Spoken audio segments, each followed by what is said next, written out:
There we go. Thanks to hear. So just to share some housekeeping details about the webinar, we have got the question and answer function enabled, and this will be moderated throughout the meeting. Participants will only be able to see any questions that have been answered, but if we do have any unanswered questions, then we'll share those with everybody after the event as soon as possible.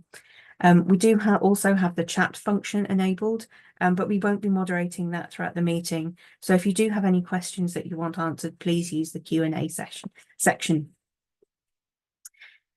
So as a bit of background, this is a webinar that we're holding for research organisation, open access and finance staff to share with them an overview of the long form process. So to go through in a little bit more detail, the stage 1 and stage 2 application processes for funding, and also to go through the payment process. This isn't a webinar to provide general information or updates about the long form policy or other issues around open access in terms of the policy. We did hold a dedicated webinar for that on the 8th of November, 2023, and the recording and answers to any unanswered questions are now available on our website. We've also published the previous stage 1 and stage 2 webinars online, and again with a summary of the questions. And what I will do now is just share the links to those in the chat for you.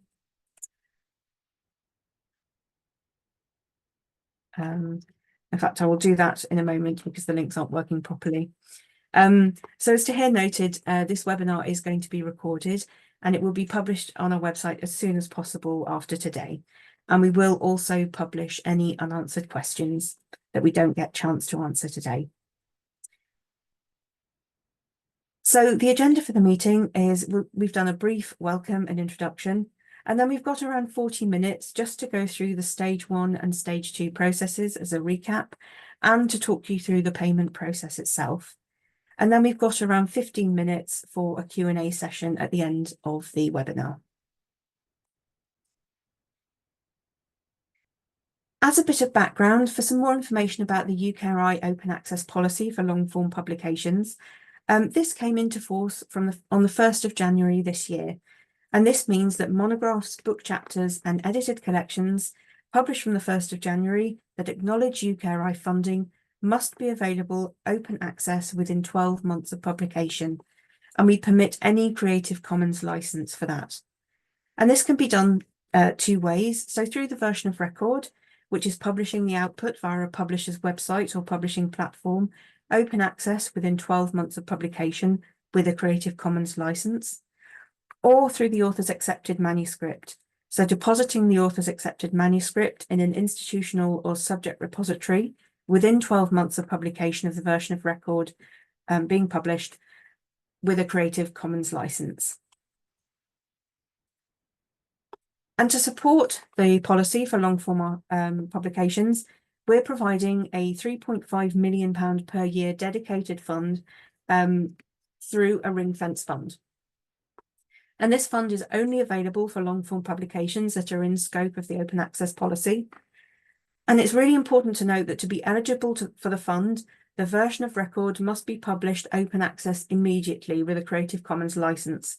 So where the policy does allow for a delay of 12 months between a publication being made and it being open access, in order to be eligible for the funding, the publication must be made open access immediately. And this fund is going to be held centrally by UKRI, and organisations will apply to UKRI for this funding. And we have a 2-stage application process that we'll go through in a little bit more detail today.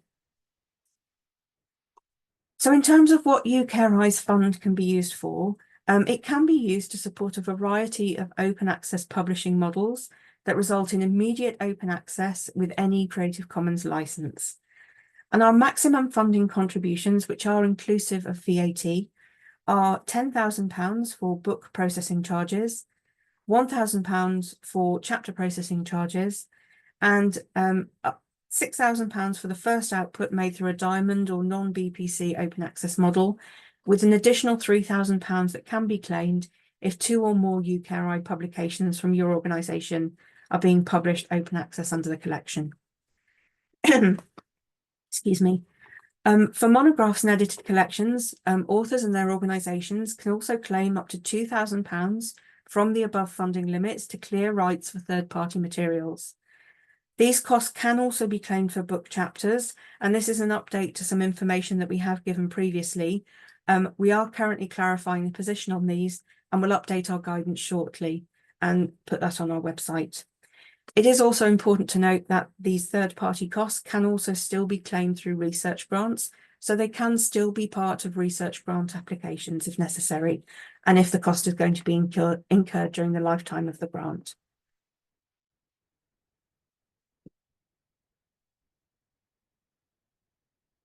We are taking a phased approach to implementing the policy for long-form publications. So whereas the policy applies from the 1st of January 2024, we do recognise that this requirement is an entirely new one. And so the first 9 months of the policy are going to be a bedding in period. And during this phase, we're going to be looking at how the policy, systems and processes are working, but we won't be monitoring for compliance or taking any related actions. All of the policy and the systems that you need to comply with the policy are in place. So, for example, this funding process, but as we said, up until September, we will be using this time just to look at how everything is working. However, it is important that from January 2024, researchers negotiating publishing contracts should ensure that these support open access publication in line with the policy and also in line with our requirements for funding, if that is something that they intend to apply for. Another thing to note is that we have introduced a 7-year threshold for eligibility for funding. And this came about because during our stakeholder engagement around the implementation of the policy, we heard from people that publications can happen many years after the end date of UKRI funding. And over time, that link to the UKRI funding becomes much less substantial. So we had to consider what would be a reasonable timescale for an output to still be considered in scope of the fund. And after consideration, we've introduced this 7-year threshold. So this means that if a monograph, a book chapter, or an edited collection is published 7 or more years after the formal end date of the UKRI funding, or the PhD award date in the case of students, then it will no longer be eligible for support via UKRI's dedicated fund, and we no longer expect that the publication is made open access. We will, of course, be flexible with that 7-year threshold, particularly where there are EDI reasons why the publication may be being made after that period. And if there are situations like that, then we ask that you get in touch with us at openresearch.ukri.org and we can discuss what needs to be done. So this page is just a page of links that we've created, and we will be sharing these slides after the webinar. And this will be a handy reference page for you that will take you to all of the information that you need about the policy and about how to apply to the fund, and the demonstrations of the stage 1 and stage 2 processes that we've done previously. So to talk a little bit more detail about the funding processes, the funding has a 2-stage application process, stage 1 and stage 2. Stage 1 is the part of the process that happens before the output has been published.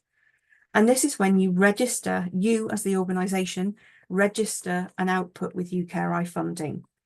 We will process that application and then we confirm to you if the output is eligible for funding.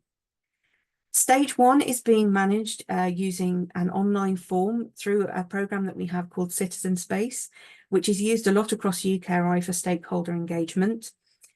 And it's important to note that where we have outputs that are not eligible for funding, it is likely that they're going to be either out of scope of the open access policy entirely, or they're in scope of the policy, but in scope of the policy for research articles, in which case they may be eligible to be supported by your institutional block grant if you receive one.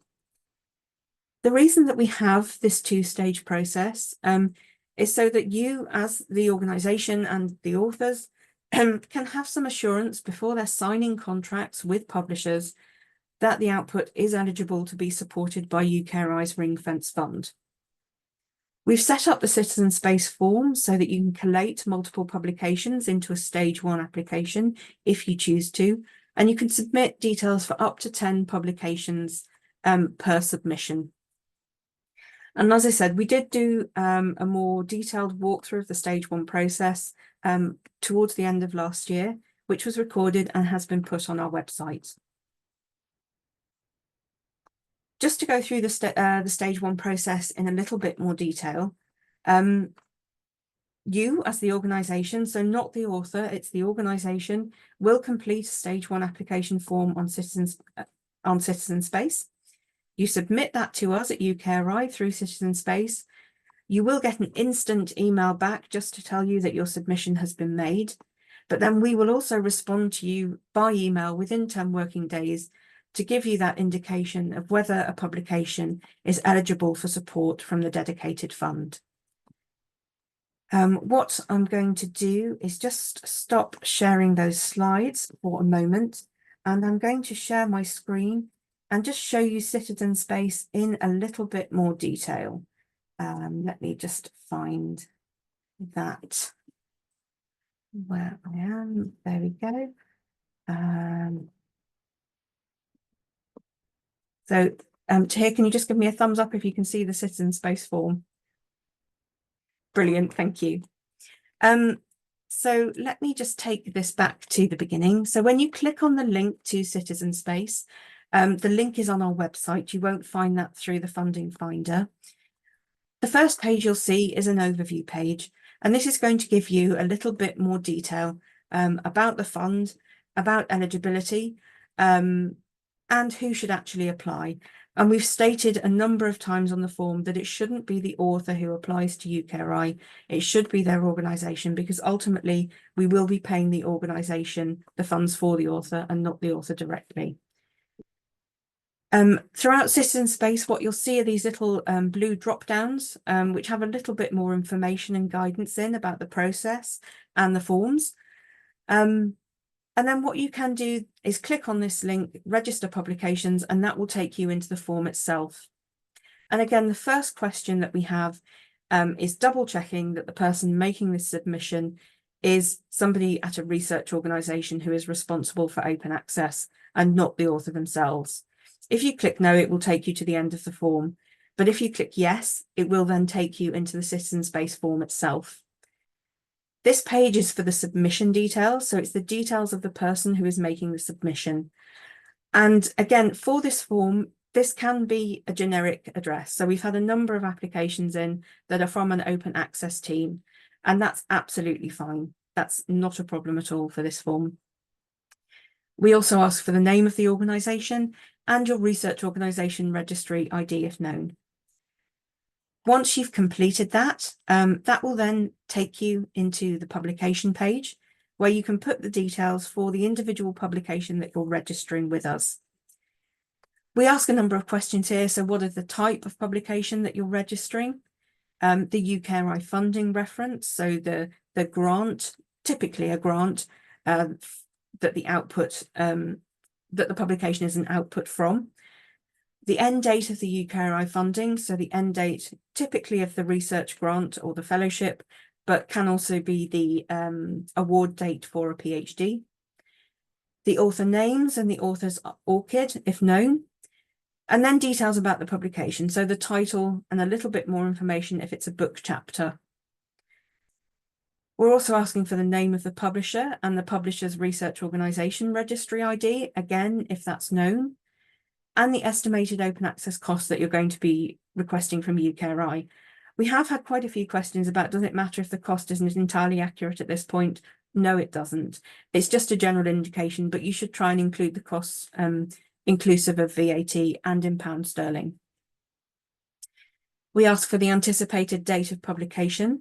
And then there are a couple of questions at the end about whether you're the grant holding organisation for the UKRI grant or funding that this publication acknowledges.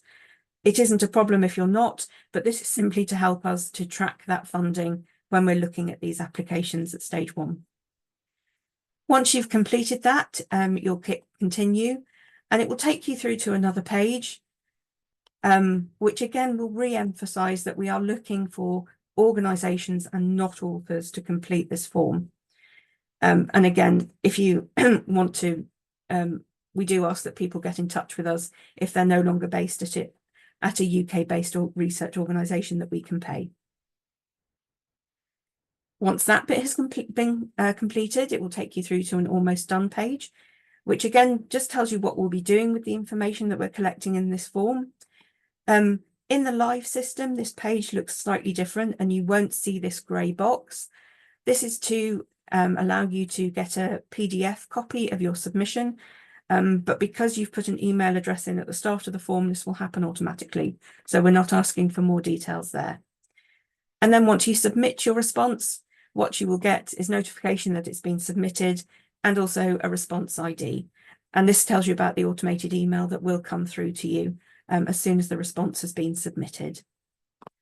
So let me just stop showing that. And Tahir, can you share the slides again, please?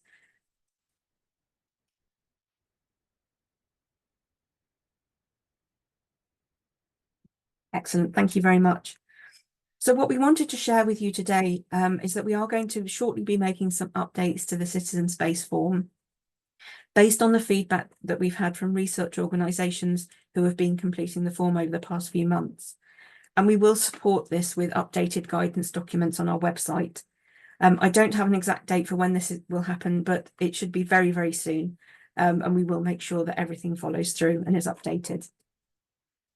So the changes that we're going to make to the form are that we are adding trade book as an option for publication type. Although trade books are typically out of scope of the policy, they are in scope of the policy where they're the only output from a particular source of UKRI funding. And we have had a couple of questions about how do I register a trade book on this form. So we're including the option for trade book. We're also adding in a non-mandatory organisation reference field. So this is feedback that we've had from organisations who have said that they want to put their own reference in the Citizen Space submission. This field is non-mandatory, so if it's not relevant to you, you don't have to put anything in there.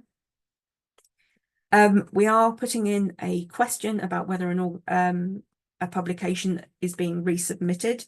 So we have had a very small number of publications that haven't been eligible for funding from the information provided. So we've asked organisations to resubmit that, and that will be helpful for us just to track those. We have had feedback that the form is a little bit confusing, where we talk about authors and we don't talk about authors and editors. So we will be updating the form so that it says author editor, and it is a little bit more obvious what needs to be included there. One piece of feedback that we have had is that the character limit wasn't big enough on the author and editor fields. So that is being updated to 250 characters, which should cover the vast majority of publications that have multiple authors. We are updating the estimated cost requested field, and this will be restricted just to a figure, a number, and we'll make it clearer that it should be £. And the reason we've done this is we've had a number of cases where people have put additional information in that field, which has caused some issues with reporting. And then we are adding a field at the end, which is a non-mandatory additional information field. Again, this is non-mandatory, so if it's not relevant, you won't need to fill it in, but it's simply in those cases where we need a little bit more information about the application. So things like where we have agreed that something can go beyond the 7-year threshold. You can put that information in the application form so that we've got that all stored in one place. We do recognise that this is a new process and we've made these changes in response to stakeholder feedback. We don't intend to make a lot of changes to the form because we recognise it can be disruptive, but we hope that these changes will make the form a little bit easier for everyone to fill in. And obviously, if you do have any feedback on the form, we are very, very open to hearing that and making any changes as necessary. So just to briefly introduce stage 2, this is the part of the process that happens after the output has been published. And this is when you provide evidence to us that the publication is available open access, and you provide the information that we need in order to make the payment to your organisation. We will process this information and release the funds. And stage 2 submissions are made through TFS, and we have had some questions about what is TFS. TFS is the funding service, and it's the new grants application and management system that UKRI is developing. It's rolling out in an iterative way, and eventually this will replace GES. But because TFS is still at quite an early stage of development, You will make your stage 2 submission through TFS, but in June 2024, the first payments that we make are going to be made through JES, so in the traditional way. And the purpose of the stage 2 is to for you as an organisation to send confirmation of publication, open access publication, so that we can release those funds to you. And as with stage 1, you can collate multiple publications into a stage 2 application if you wish. There isn't the same number restriction. It is technically unlimited in the sense that it's an Excel spreadsheet, but we would suggest that you limit the number of publications probably to 10 is probably the most sensible number. And we do have a recording of the webinar showing a walkthrough of the stage 2 process, which again is on our website. And I'll hand over to Tahir. Thank you very much. I will just quickly stop sharing my screen and go into the TFS system so you can see.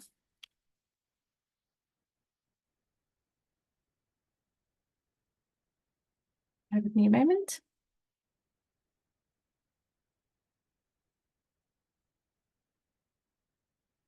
So to access stage 2, you must go via the UKRI website, and this opportunity open access fund for long form publication stage 2 is available on the UKRI funding finder.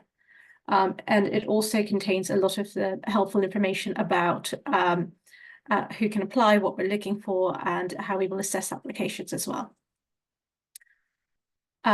So when you click Start Application, you are taken to this page, which asks if you will be leading the project if the application is successful, and this application needs to be completed by the open access team or the relevant team that'll be managing open access for the research organization. So what you need to do here is click yes and then you'll be able to access the form. You are then asked to sign into a UKRI funding service account. If you have an account, you simply click yes, I want to sign in. If you do not have an account, you can create an account. It takes maybe 2 minutes or so to create an account. You do have to verify your email address for that as well. So when you click that you want to sign in, this is the page you will see. And then eventually, once you've signed in, this is the application overview. There are 3 sections that you need to complete. The first is around application details. I'll just click on that. And in this section, you just need to confirm which application this is for you and provide us with a brief summary of which publications you are including in your application. So, for example, if you are applying for multiple publications in this application, in this submission to UKRI, we ask you to just say what those publications are. So, for example, 1 monograph or 2 book chapters. State if you are requesting costs for third-party materials, as Emma has said in the presentation earlier, that these are eligible for support from UKRI, and stage 2 is the point at which you are able to include these into your, able to request these from UKRI. And you can also provide us any additional information about a publication if this is needed as well. There is a link here for that will take you to a full guide that will take you to the full guidance that we have published around stage 1 and stage 2. So that's all you need to do for the details section. The second section is the core team. So in this section, all we're looking for is to confirm who will be handling the grant from UKRI. So, for example, here we've got Champion 1. Abertay University is the only organisation that is set up on our staging demo sandbox environment. That's why they're here. This is not actually completed by Abertay University.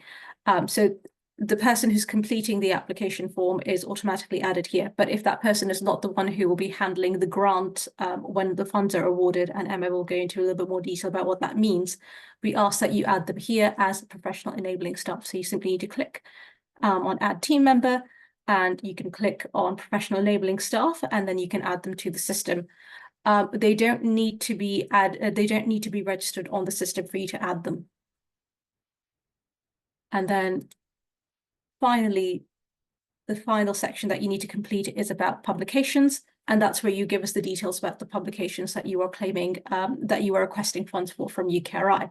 So if you click on this drop down, you need to open this link, which will take you to that document. that link opens into this document and this document page on the UKRI website. And here you'll be able to see all the guidance that we have. And the specific document you need to complete is the Stage 2 Table of Questions Excel sheet, which looks like this.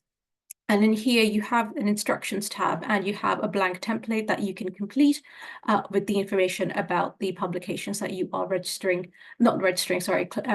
funds for from UKRI. It looks quite long, but it's actually a relatively straightforward applications process. And once you've completed this, what you need to do is copy and paste it into the funding service here. And then you also need to upload the financial information associated with these. So for example, any invoices, or if it's not an invoice, you need to give us the equivalent. So we do need to be able to verify the financial information. You can then mark this section complete and then go back to your application overview page. This is the right application view. There is also an option to read the application before you submit it to UKRI. Before you submit it to your research office. And the read application view looks like this. So this is what UKRI sees when a submission has been made to us.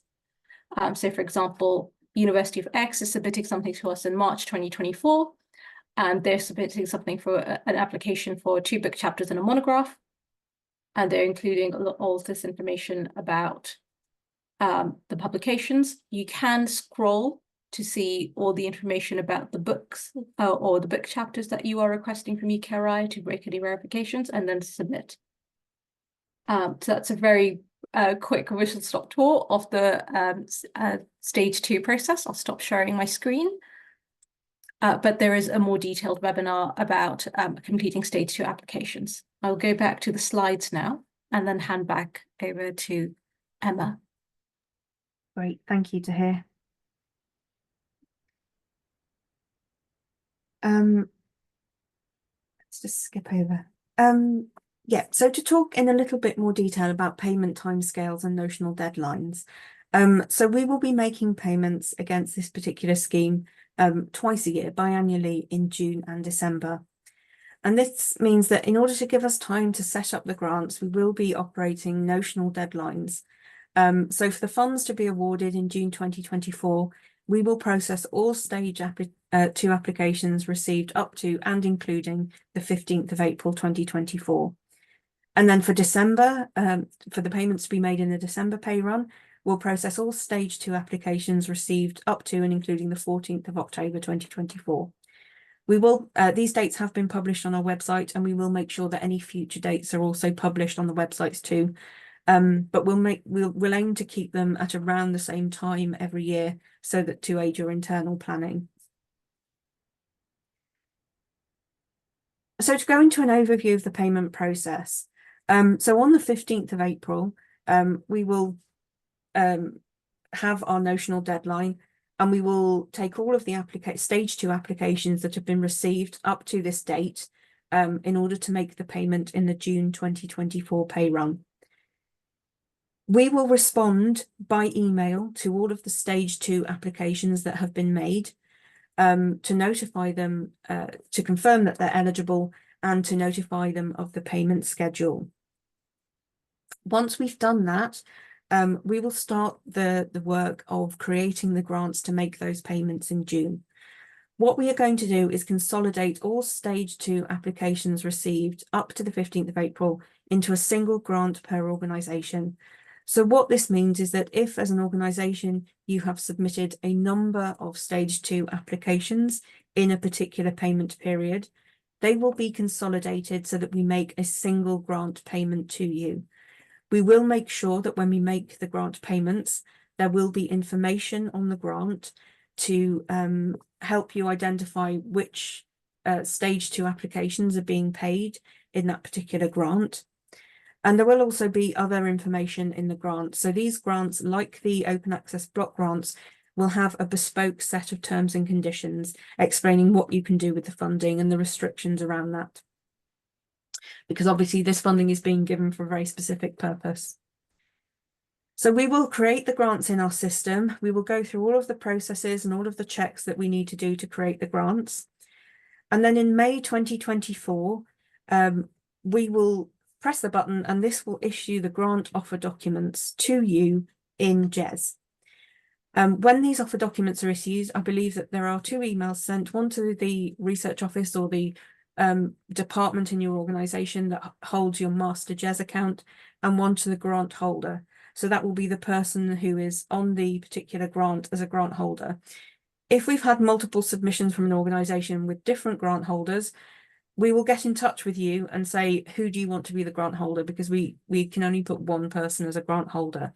And this is because the system, at the moment, the development for TFS is very much focused on UKRI's core business, which is grants and fellowships, which is somebody typically applying for a grant as a PI, which is why we can only have a single grant holder. So these grant offer documents will be sent to you in GES, and the offer document really spells out what we are paying you, when we are paying it, and the terms and conditions of that particular funding. The process is such that you will need to accept the offer, and that's basically you as an organisation saying, yes, we want this funding. It's a very simple process in GES. I believe it's just a button that you press to say, yes, we accept this offer. That then comes back into UKRI, and it will then triggers another set of documents to be sent to you, which are the start confirmation documents. Again, this is a very simple process. And again, it is reflective of the fact that our system is set up to pay grants. This is a slightly unusual way that we're using the system. And we hope that as TFS develops, we can develop something a little bit more bespoke. But the start confirmation will go out to you, and you will need to return that to us with the start date. We will tell you the start date that you need to put into that document. It will be probably around about the 1st of June. You'll need to put that in, and then you will need to send that back to us. And what that does, by you sending that start confirmation back to us, it tells us that the grant has started, it's become active, and that then means that the grant will feature in the next pay run for payment. So you return those start documentation for us, and as I said, we'll supply details of the start date. Again, we are doing something a little bit unusual with our systems for this particular funding stream.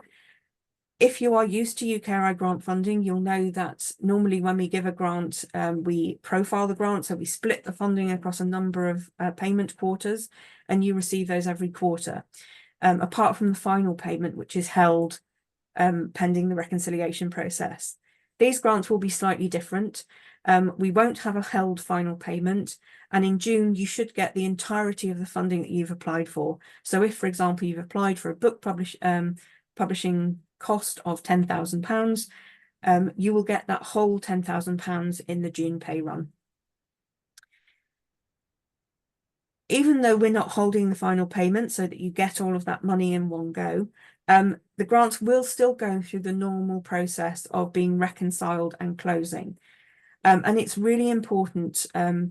We will set up the grants to close quite soon, probably around the 1st of July 2024. On that date, a final expenditure statement will be issued on the grant in GES, and it's really important that you send that back to us. Even though we have paid you the full amount, you've sent the invoice, we know what we're paying you, we still need that final expenditure statement back. And this is because the final expenditure statement really closes the loop on a grant for UKRI, and is a way of us knowing that, yes, you asked for this much, we've paid you this much, the grant is reconciled and closed. It is important that you don't forget to send in the FES. The system is set up that if the FES is not returned within 3 months, it will issue a 20% sanction on the grant. So we will look to claim back 20% of the funding. The way that the system does that is that it will either try to recoup that money from another EPSRC pay run, because EPSRC are hosting these grants for us for the moment.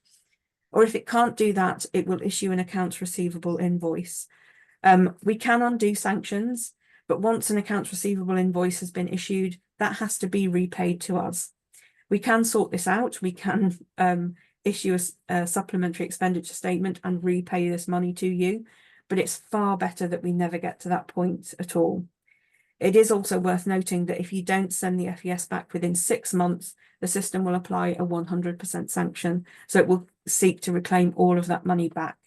So even though you've asked for, say, £10,000, we've given you £10,000, it's all square in that sense, you do still need to send in that final expenditure statement.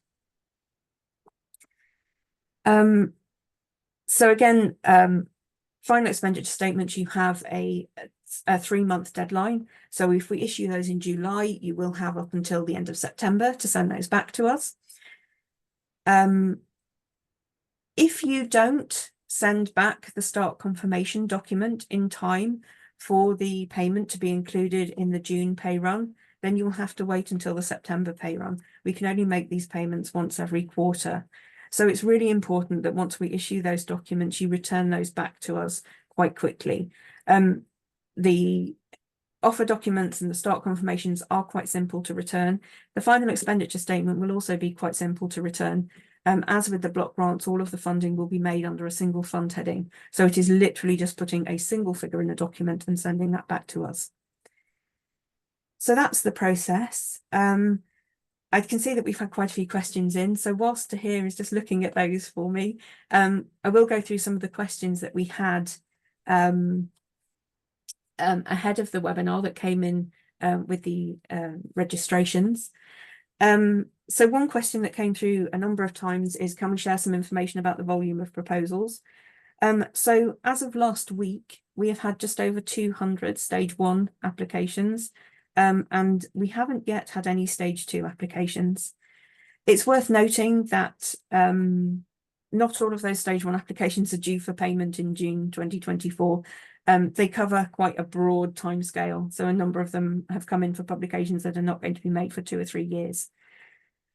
Another question that we've had is, what is the number of ineligible applications? And it is less than 1% of all of the applications that we've had in. And for the most part, it has been ineligible publication types, and also publications arising from funding streams that aren't in scope of the UKRI Open Access Policy. So things like the Horizon Europe Guarantee grants. Sorry, excuse me a moment. Another question we've had is, can we share the details of any submissions that we've had that have come in directly from authors rather than organisations? And that hasn't actually happened. So we haven't had any publications through Citizen Space from authors and not from organisations. If it does happen, we can't share those details with you, but we will get in touch with the author and we will tell them to we will withdraw that submission and tell them to go through their organisation. We have had a very small number of submissions from authors who are not attached to a UK-based organisation. So in those cases, we are developing a process for authors where they can apply to UKRI directly. We will be publishing some guidance on our website very soon for those authors, but fundamentally the process is quite similar, but it's all offline. So they send in a copy of the stage 1 spreadsheet that we've got online to us with all of their details, and then we confirm eligibility of the publication in the same way. We haven't had any of those get to stage 2 yet, but once they get to stage 2, the intention is that they will liaise with their publisher and their publisher will invoice UKRI directly, and UKRI will pay those publishers. So yeah, I think that's all of the questions that we had from before. Tahir, have you got anything that you'd like to share? We've got a lively Q&A going, so I'll just start relaying some of the questions that we've received. So thank you very much to all the attendees for sending their questions in. So we've got, if we have a stage 1 application approved close to the 7-year threshold coming to an end, will you be flexible if there is a hold up from the publisher that causes the publication to be published slightly outside the 7 years, where this is not EDI related? The answer to that is that yes, we would be flexible. EDI reasons are not the only reasons that we would be flexible around the 7-year threshold. We recognise that once a publication, once the author has submitted their final manuscript to the publisher, it is the publisher's production process that determines when the publication will be published. So we would be flexible on that basis. We've got a question for Emma. Sorry, Emma, I know you've been doing a lot of talking, so I didn't give you a rest for as long as I would have liked. So how long does it take for the funding to come through? And have you had cases where publishers needed payment of open access fees earlier? So how long it takes the funding to come through will depend the point at which you submit your stage 2 application. So we will be paying in June and December.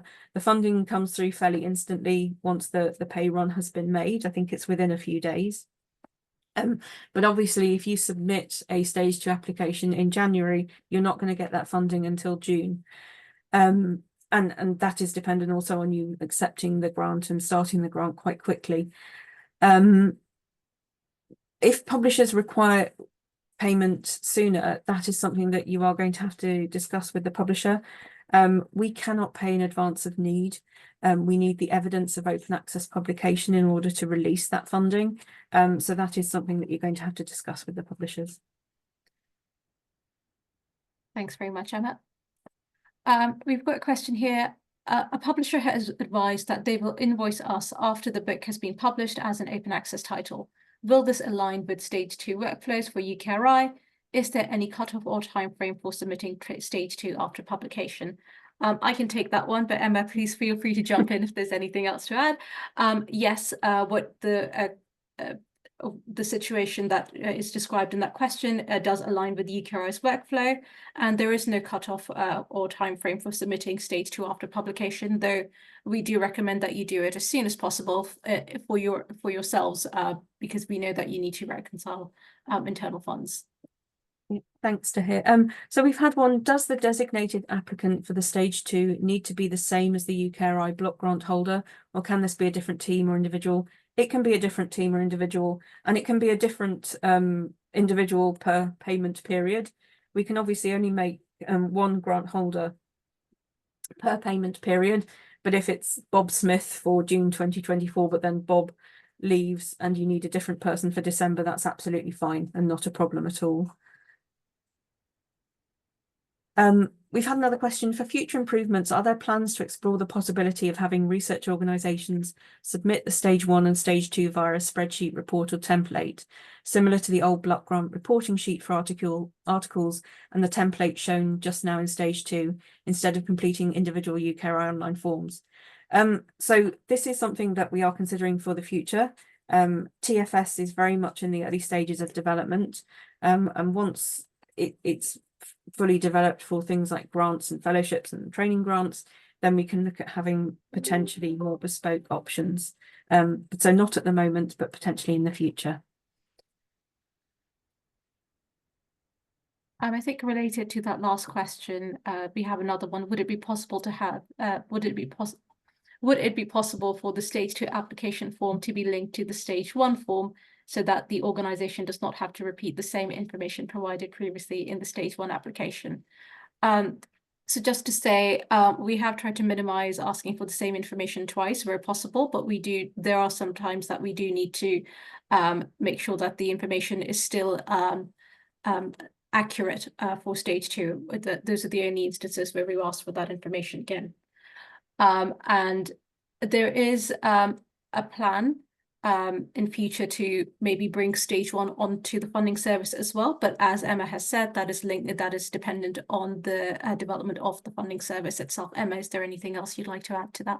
Yeah, so similar to that, obviously once we can get stage 1 onto the funding service, there is the potential, as you can in GES, you can have linked grants. It might be something that we can investigate as a future possibility, but certainly not at the moment. But we are aware of the issues and aware of the desire for organisations to have APIs which will allow them to upload information directly into TFS. This isn't just an issue for these open access long form grants. It's something that people are very keen to see for applications in general. So TFS are aware of that, and it is something that's being thought about for future development of the system. Thanks very much, Emma.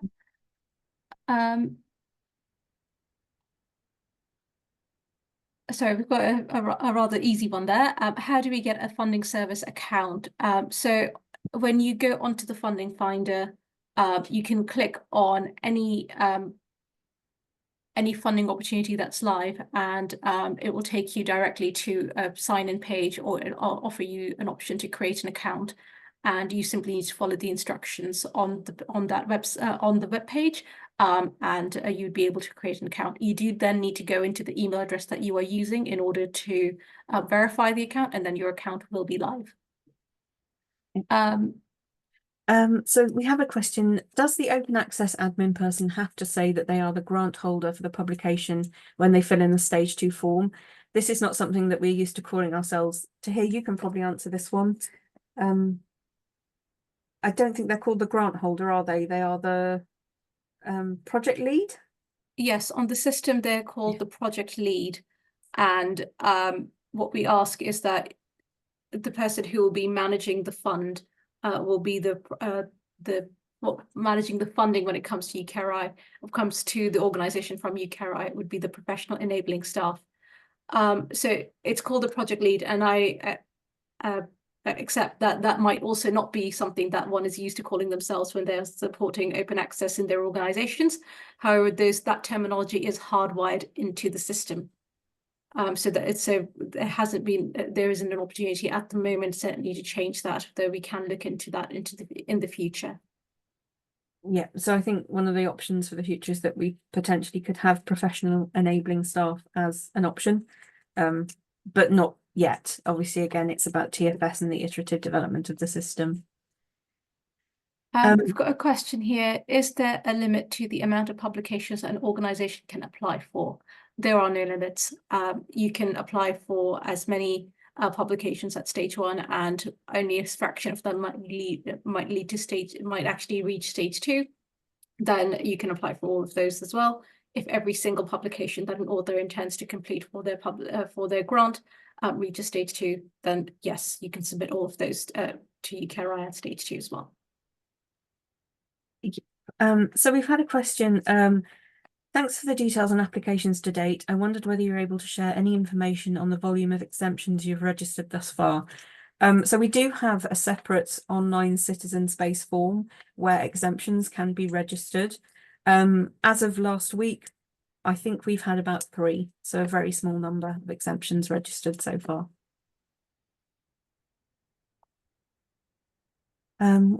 So not sure if this is something you can answer or if you've covered it before. Would a stage 2 submission in April and a separate submission in September be classed as 2 separate submissions in terms of the grant acceptance process? I.e., if they are classed as 2 separate grant submissions, that will require 2 different cost centres for our organisation. So they will be separate grants. You will get 1 grant paid in April and 1 grant paid in September. We did look into options of having a single grant, but it becomes very difficult with grant extensions and the way that the finance system works, pushing funding to the end of grants when you extend. So they will be separate grants and separate cost centres. We do recognise that there is some work involved in this. We can't unfortunately provide a lot of detail about how this should be managed at the organisational level, because organisations are so very different and have different processes. But it is similar in a lot of ways to the way that we pay the open access block grant, although it will be twice a year and not just once a year. Thanks, Emma. We've had a question about what should we do about foreign currency invoices. There is the conversion plus the VAT is paid quarterly by finance.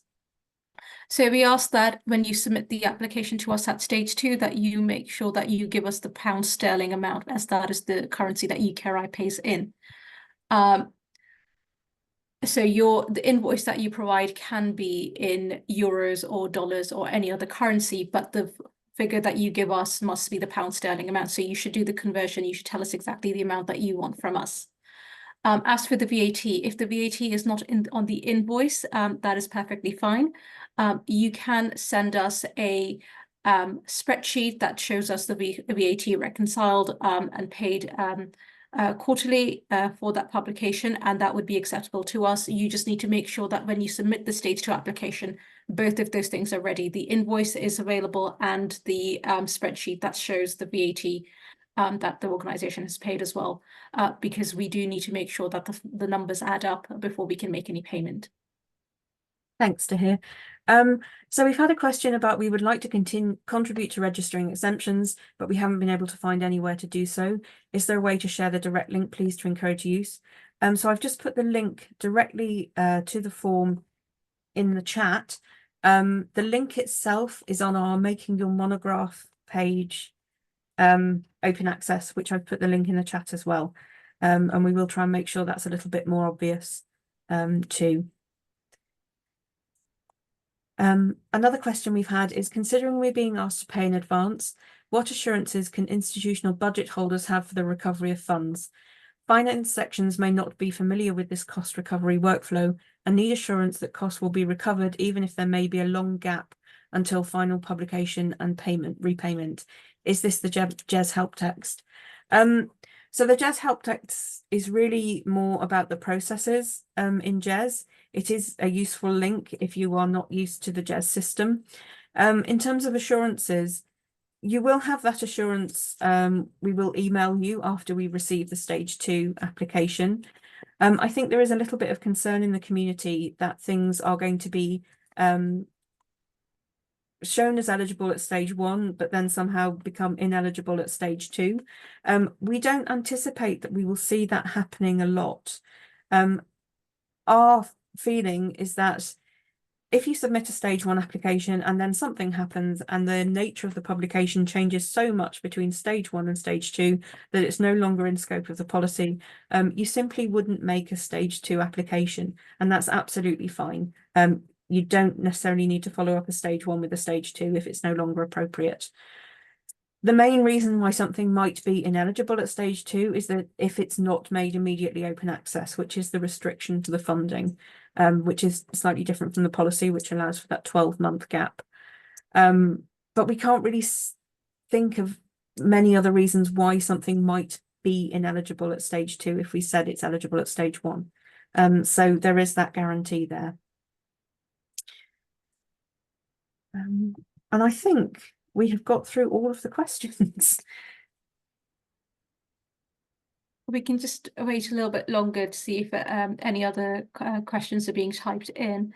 But just for the benefit for those who might be watching the recording, we had a few questions that we answered by text, not by text, but we typed the answers, sorry. So, for example, does the formal end date of the award include any extensions? The answer is yes, it does. What must authors do if they've left an organisation to claim funds? There is a direct process for them. They should get in touch with UKRI and we will be able to advise them. How can journal articles be supported for open access funding? We provide an open access block grant in order to support these types of publications. And I think we've had another one come in just now. We have. So if we pay in good faith for immediate open access publication and the publisher fails in this, e.g. there's a delay in making OA, will UKRI be flexible, e.g. to allow us to work with the publisher to ensure open access? I think if that happens, we deal with it on an individual basis. Yes, there's that it's a very significant thing if a research organization pays a publisher for a service and that service is not actually provided. So that's actually if that situation does occur, we would encourage that you get in touch with us about this, because that would be a very significant breach of contract on part of the publisher, I feel. Yeah. And just to say, that question was hypothetical because it doesn't say that this has actually occurred. Yeah.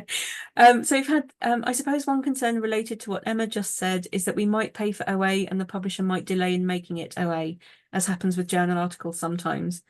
Again, I think that goes back to Tahir's comment that it would be an issue.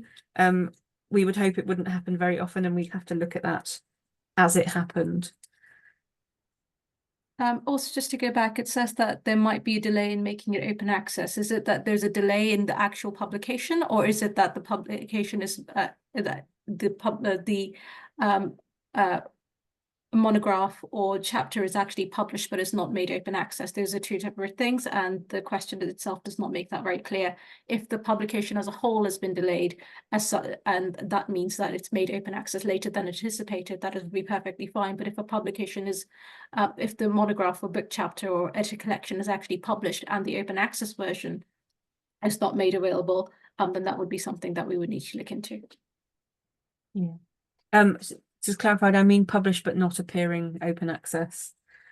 That we would say that please get in touch with us about this, so we can understand the breadth of the challenge, and why this might be occurring, and what might be a reasonable timescale to expect the open access version. We know that sometimes there can be challenges with systems going live, for example. So yeah, I think we are 3 minutes off 11 o'clock. So thank you very much, everyone, for your time in attending today. If anything is unclear, or if you do have any questions, then please do feel free to get in touch with us at openresearch@ukri.org. But this recording will be online shortly. We will share the questions as well, and we'll share the slides. But thank you very much for coming along.